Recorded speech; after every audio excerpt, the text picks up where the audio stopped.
Hello दोस्तों, नमस्ते। संस्कृता कैसे हैं आप सब? आशा करती हूँ अच्छे होंगे। मैं सीमा वर्मा अपने यूट्यूब चैनल ओम अध्ययन केंद्र से आप सभी लोगों का स्वागत करती हूँ। आज की क्लास शुरू करने से पहले आप सभी मित्रों से अनुरोध है कि जिन्होंने चैनल को सब्सक्राइब नहीं किया, प्लीज़ चैनल को लाइक शेयर सब्सक्राइब करिएगा। तो चलिए फ्रेंड्स, आज की क्लास हम शुरू करते हैं। आज का पहला प्रश्न है, को अन्यो हुतवहाद दग्धुम प्रभवति। सूक्ति उद्धृत है। ए अभिज्ञान शाकुंतलम से, बी नीति शतकम से, सी उत्तर रामचरितम से, डी मेघदूतम से। तो यह सूक्ति किस ग्रंथ से उद्धृत है? अभिज्ञान शाकुंतलम से। यहाँ पे ए ऑप्शन सही हो जाएगा। कहाँ से उद्धृत है ये सूक्ति? अभिज्ञान शाकुंतलम से।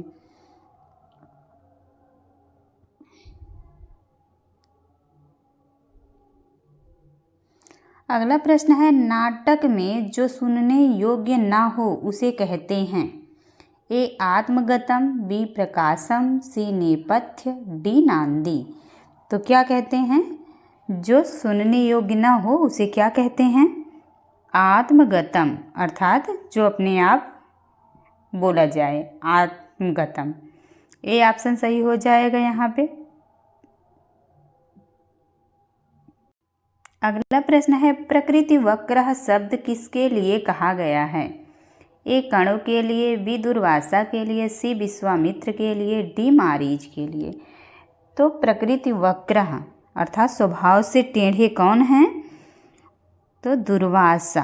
बी ऑप्शन सही हो जाएगा। यह प्रकृति वक्रः शब्द दुर्वासा ऋषि के लिए कहा गया है।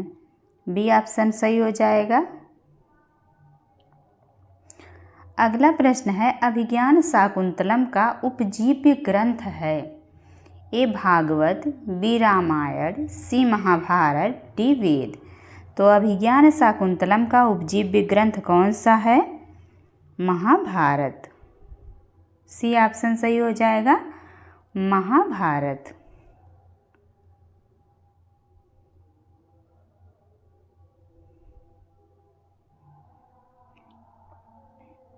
अगला प्रश्न है,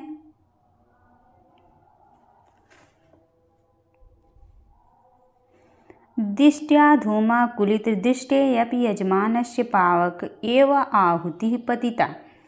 इस वाक्य में पावक शब्द से किसको संकेतित किया गया है? ए कणु को, बी दुष्यंत को, सी यज्ञ देवता को, डी यजमान को।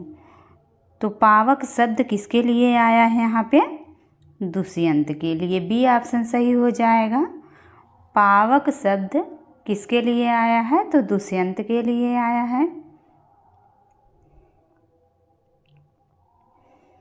अगला प्रश्न है, अभिज्ञान शाकुंतलम के चतुर्थ अंक का प्रारंभ होता है। ए मांडव्य से, बी विदूषक से, सी विस्कंभक से, डी शारद दत्त से।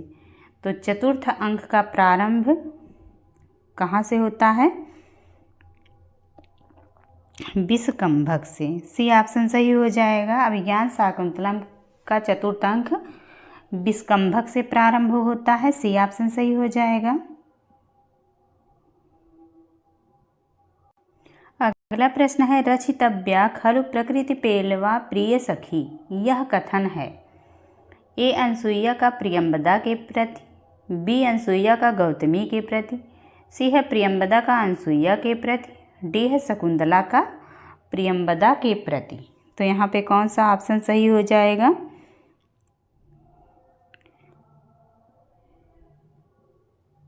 ए ऑप्शन सही हो जाएगा। यहाँ अनसुईया प्रियंवदा से कहती है कि यहाँ पे जो प्रति दिया है प्रियंवदा से कहती है, ये रचितव्या खलु प्रकृति पेलवा प्रिय सखी, मतलब स्वभाव से ही कोमल उस सखी की हमें रक्षा करनी चाहिए। किसके लिए कहा गया है? तो शकुंतला के लिए कहा गया है, शकुंतला के प्रति कहा गया है। लेकिन अनसुईया जो है किससे कह रही है? तो प्रियंवदा से कह रही है। यहाँ पे ये ऑप्शन सही हो जाएगा। अगला प्रश्न है, अपराजिता रक्षकारंडक किसके हाथ में बधा है? ए दुष्यंत के, बी सर्वदमन भरत के, सी मारीच के, डी कण्व के। तो अपराजिता नामक जो औषधि थी वो किसके हाथ में बंधी हुई थी? तो भरत के, जिनका बचपन का नाम सर्वदमन था। बी ऑप्शन सही हो जाएगा।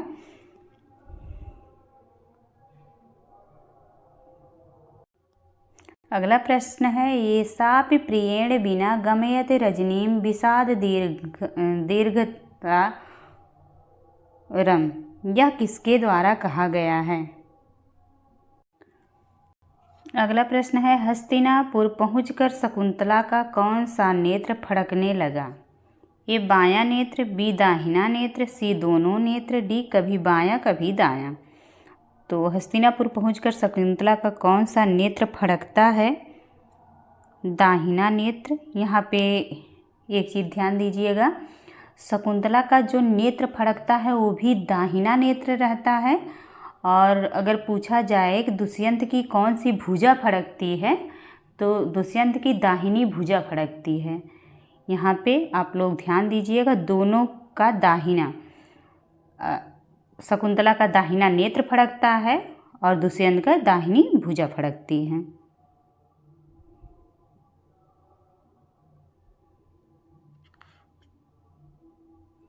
अगला प्रश्न है, संस्पृष्टम उत्कंठया के संस्पृष्टम पद में प्रकृत प्रत्यय है? ए सम धन पृछ धन कत्वा, बी है सम धन स्पृश धन कत, सी है सम धन पा धन ल्यूट, डी है सम धन स्प्री धन अष्टम। तो कौन सा ऑप्शन यहाँ पे सही हो जाएगा? बी सम धन स्पृश धन कत प्रत्यय। अगला प्रश्न है, लिखितवान में प्रत्यय है? ए कत, बी मतुप, सी कतवत, डी सत्य प्रत्यय। तो यहाँ पे कौन सा ऑप्शन सही हो जाएगा? कतवत प्रत्यय। सी ऑप्शन सही हो जाएगा, कतवत प्रत्यय। अगला प्रश्न है, व्याहृतम पद की व्याकरणात्मक टिप्पणी होगी? ए वी धन आह धन कत, बी है बी धन आंग धन कत, सी है बी धन आंग धन हृ धन कत, डी है वी धन आ धन हृत धन कत। तो यहाँ पे कौन सा ऑप्शन सही हो जाएगा? सी वी धन आंग धन हृ धन कत प्रत्यय। अगला प्रश्न है, सूर्यवंशी रघुवंशी तथा इक्ष्वाकुवंशी राजा कौन हैं? ए राम, बी दुष्यंत, सी हर्ष, डी नल। तो यहाँ पे कौन सा ऑप्शन सही हो जाएगा? राम। ए ऑप्शन सही हो जाएगा, राम।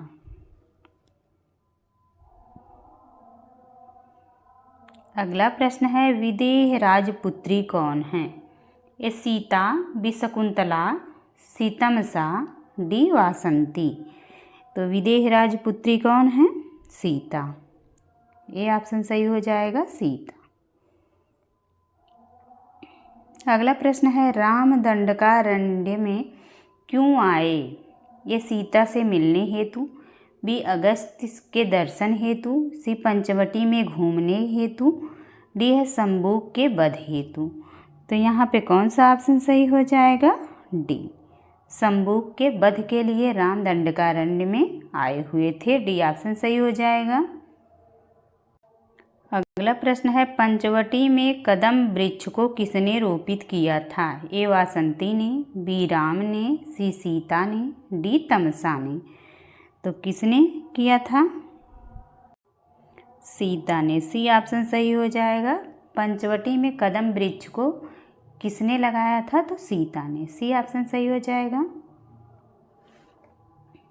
अगला प्रश्न है, स्पर्शः पुरा परिचितो नियतम स एव कथन है? ए राम का, बी सीता का, सी वासंती का, डी तमसा का।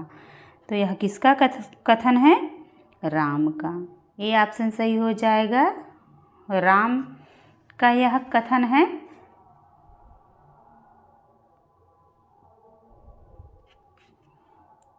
अगला प्रश्न है, अय कठोर यशः किलते प्रियम में छंद है? ए उपजाति, बी द्रुत विलंबित, सी इंद्र वज्रा, डी वंशस्थ। तो कौन सा छंद है इसमें?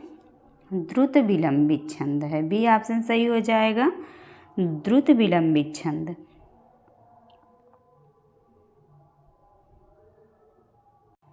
अगला प्रश्न है समः स्वसिः पद की व्याकरणात्मक टिप्पणी है। ए सम धन आ धन श्वास धन लोट लकार मध्यम पुरुष एक वचन। बी है समा धन स्वस्थ धन लोट लकार मध्यम पुरुष द्विवचन। सी है सम धन आंग धन स्वस्थ धन लोट लकार मध्यम पुरुष एक वचन।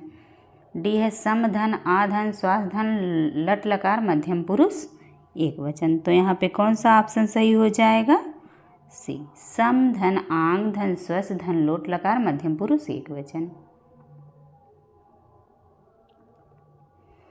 अगला प्रश्न है प्रिया शोको जीवम कुसुम यु घर्मो ग्लपयति में अलंकार है। ए उत्प्रेक्षा, बी उपमा, सी रूपक, डी विभावना अलंकार। तो कौन सा अलंकार यहाँ पे है? उपमा अलंकार है। बी ऑप्शन सही हो जाएगा। उपमा अलंकार प्रिया रूपी जो शोक है वो कैसे जला रहा है? जैसे कुसुम को धूप जलाती है। बी ऑप्शन सही हो जाएगा।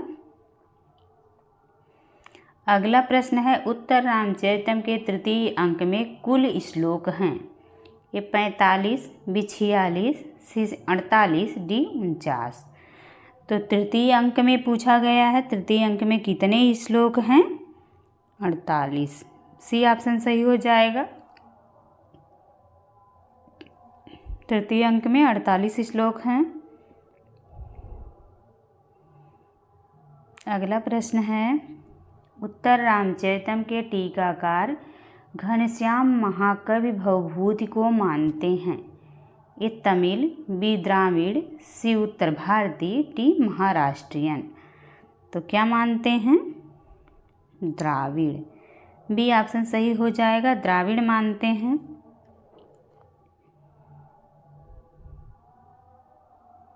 अगला प्रश्न है उत्तर रामचरितम के तृतीय अंक का प्रारंभ होता है।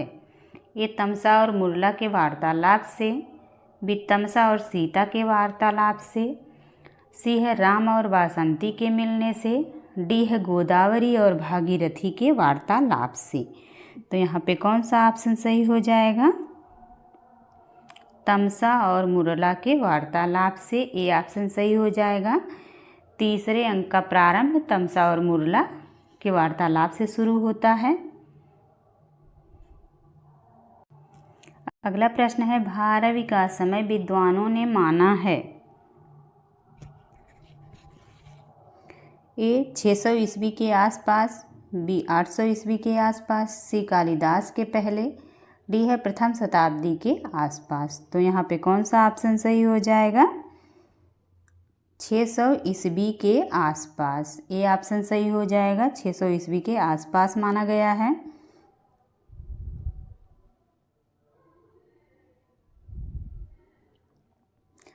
अगला प्रश्न है नारिकेल फल सम्मितम वचः सूक्त किसने कहा है? ए कीथ ने, बी मल्लिनाथ ने, सी गेटे ने, डी क्षेमेंद्र ने। तो किसने कहा है? मल्लिनाथ ने। नारिकेल फल सम्मितम वचः सूक्त किसने कहा है? मल्लिनाथ ने। बी ऑप्शन सही हो जाएगा। अगला प्रश्न है सहसा विदधीत न क्रियाम यह किस कवि का प्रिय श्लोक है? ए माघ का, बी कालिदास का, सी भवभूति का और डी भारवी का। तो किसका है ये? भारवी का। डी ऑप्शन सही हो जाएगा। भारवी का है।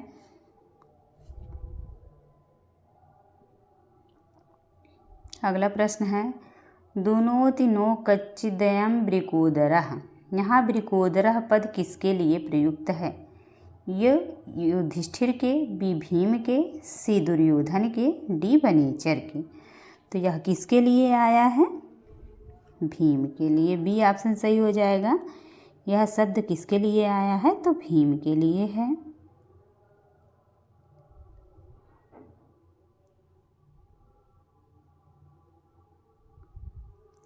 अगला प्रश्न है वनवास काल में अर्जुन जंगल से क्या लाकर युधिष्ठिर को प्रदान करते हैं? ए स्वर्ण, बी चांदी, सी धन, डी वल्कल वस्त्र।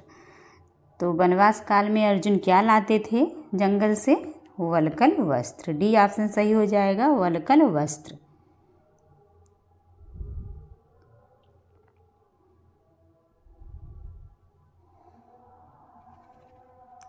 अगला प्रश्न है किराता अर्जुनियम की सूक्ति नहीं है, यहाँ पे नहीं पूछा गया है। तो ए है हितम मनोहारी च दुर्लभम वचः, यह तो है ही।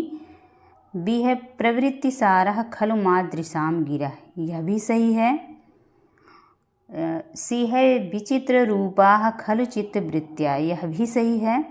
डी है भवन्ति नम्राः तरवा फलोद्गमयी, तो यही डी ऑप्शन सही हो जाएगा, क्योंकि डी जो है किराता अर्जुनियम की सूक्ति नहीं है।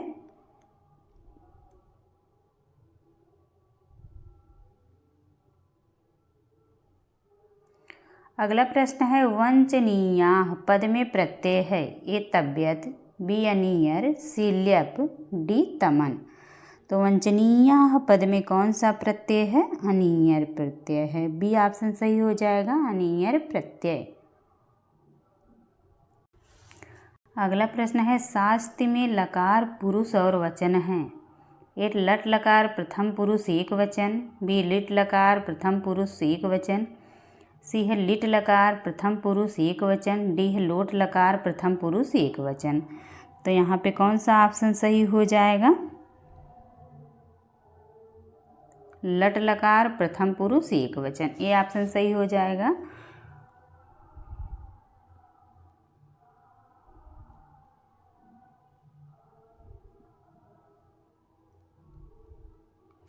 अगला प्रश्न है द्विसाम विघाताय विधातु इच्छतः के विघाताय पद में धातु है। ए घ्रा धातु, बी हन धातु, सी विघ धातु, डी है घात। तो यहाँ पे कौन सा ऑप्शन सही हो जाएगा?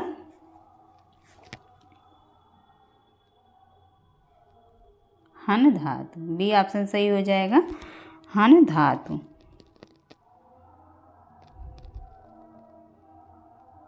अगला प्रश्न है वनेचरः में कौन सा प्रत्यय है? ए घय प्रत्यय, बी ट प्रत्यय, सी अण प्रत्यय, डी ऋणी प्रत्यय। तो वनेचरः में ट प्रत्यय है, बी ऑप्शन सही हो जाएगा यहाँ पे, ट प्रत्यय।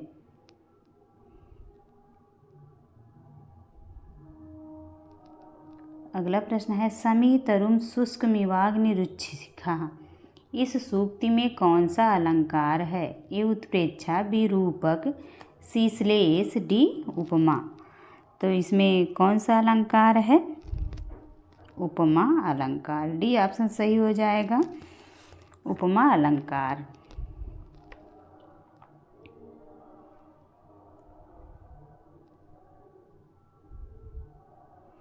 अगला प्रश्न है कवियों का उत्तरोत्तर सही कालक्रम माना जाता है। ए माघ भारव श्रीहर्ष, बी भास भारव यशघोष, सी वाल्मीकि भास भारवी, डी भास माघ कालिदास। तो यहाँ पे कौन सा ऑप्शन सही हो जाएगा? वाल्मीकि भास भारवी, सी ऑप्शन सही हो जाएगा, वाल्मीकि भास भारवी।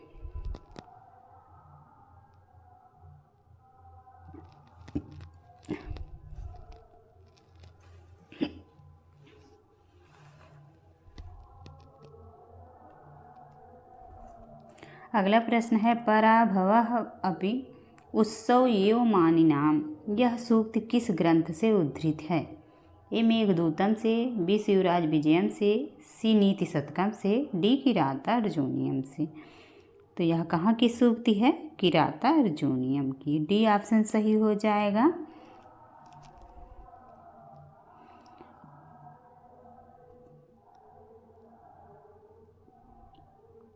अगला प्रश्न है निराश्रया हंत हता मनस्विता, इसका वक्ता कौन है? ए द्रौपदी, बी मुरला, सी अनसुईया, डी वनेचर। तो इसका वक्ता कौन है? द्रौपदी। कहाँ की सूक्ति है? किराता अर्जुनियम की सूक्ति है, और वक्ता कौन है? तो द्रौपदी हैं। ए ऑप्शन सही हो जाएगा। अगला प्रश्न है भारवी थे। ए जैन, बी शैव, सी वैष्णव, डी बौद्ध। तो भारवी क्या थे?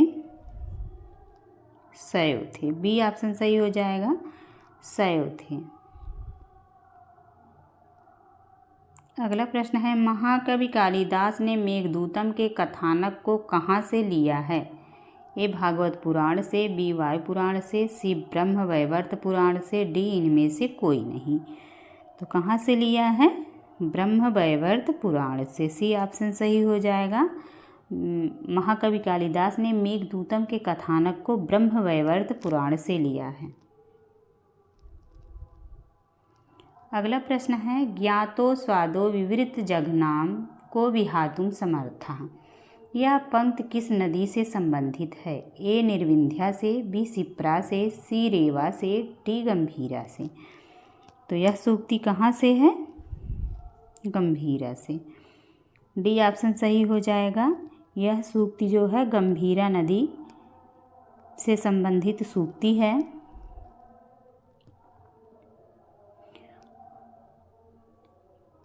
अगला प्रश्न है, गीत काव्य या खंड काव्य के रूप में सर्वप्रथम गणना होती है? ए गीत गोविंदम की, बी मेघदूतम की, सी गीता की, डी वाल्मीकि रामायण की।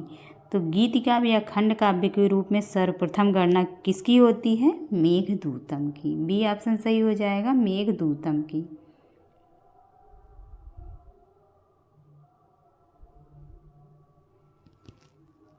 अगला प्रश्न है, स्त्रीणाम अद्य प्रणयवचनम विभ्रमो हि प्रियेषु। यह पंक्ति किस नदी से संबद्ध है? ए रेवा, बी निर्विंध्या, सी शिप्रा, डी गंभीरा। तो यह किस नदी से संबंधित है? निर्विंध्या नदी से। बी ऑप्शन सही हो जाएगा यहाँ पे, निर्विंध्या नदी।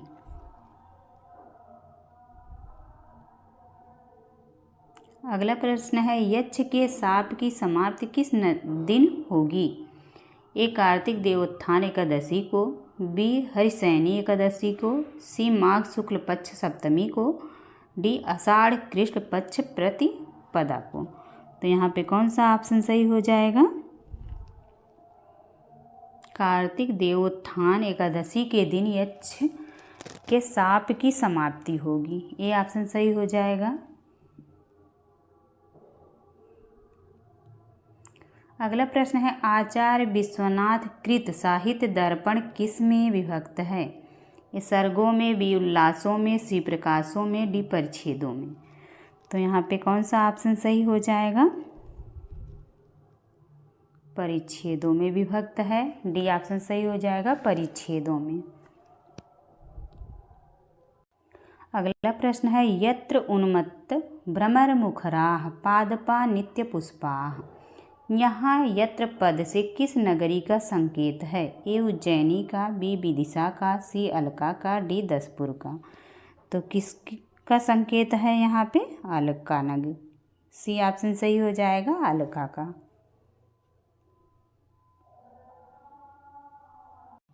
अगला प्रश्न है, या शिखा दाम हित्वा। यहाँ दाम शब्द का अर्थ है ए माला, बी मूल्य, सी सर्प, डी वियोग। तो यहाँ पे कौन सा ऑप्शन सही हो जाएगा? माला। दाम शब्द का अर्थ क्या है? माला।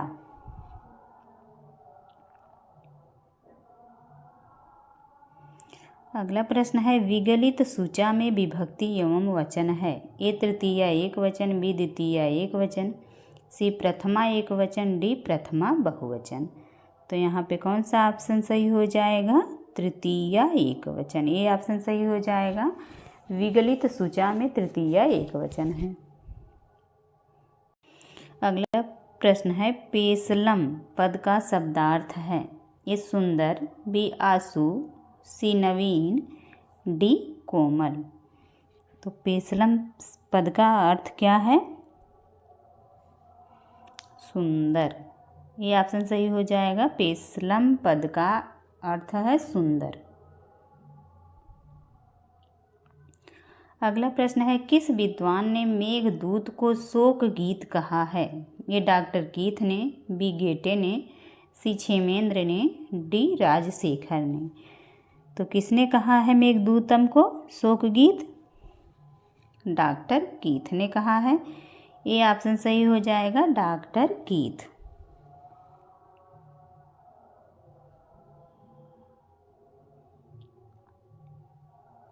अगला प्रश्न है पारावत पद का शब्द अर्थ है। ए कबूतर, बी कोयल, सी कौआ, डी तोता। पारावत का अर्थ क्या है? कबूतर। ये ऑप्शन सही हो जाएगा। पारावत मतलब कबूतर। अगला प्रश्न है लांगली मेघदूतम में किसको कहा गया है? ए कृष्ण को, बी शिव को, सी बलराम को, डी कार्तिकेय को। तो लांगली किसको कहा गया है? बलराम को। सी ऑप्शन सही हो जाएगा। यहाँ बलराम को लांगली कहा गया है।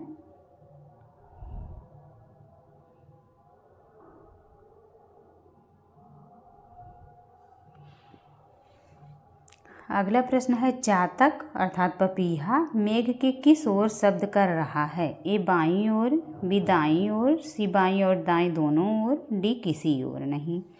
तो यहाँ पे कौन सा ऑप्शन सही हो जाएगा? बाईं ओर। ए ऑप्शन सही हो जाएगा। चातक मेघ के बाईं ओर शब्द कर रहा है।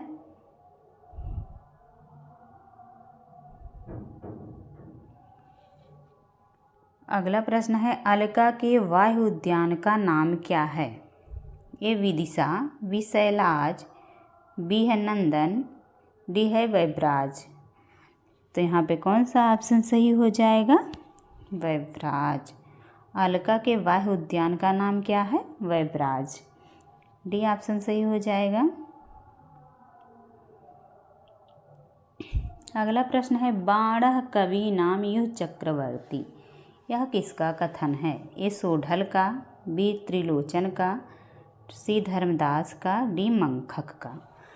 तो यहाँ पे कौन सा ऑप्शन सही हो जाएगा?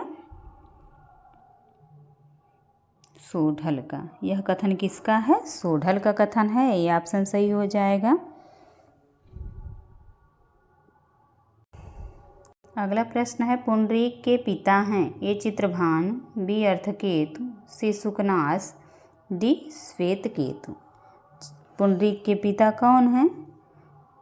तो श्वेतकेतु हैं। डी ऑप्शन सही हो जाएगा। श्वेतकेतु।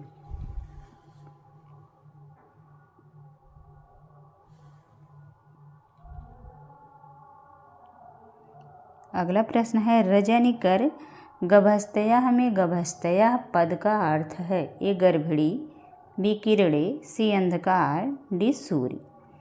तो यहाँ पे कौन सा ऑप्शन सही हो जाएगा? किरणे। गभस्थया मतलब किरणे। बी ऑप्शन सही हो जाएगा।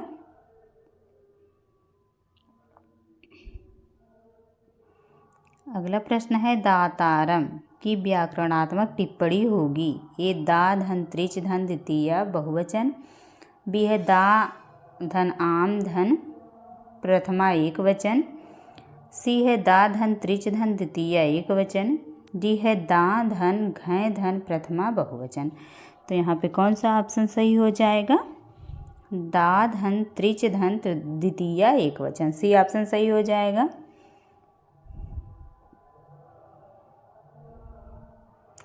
अगला प्रश्न है लक्ष्मी कर्कशता कहाँ से ग्रहण करती हैं? ए कौस्तुभमणि से, बी मदिरा से, सी उच्च स्रवा से, डी हालाहल से।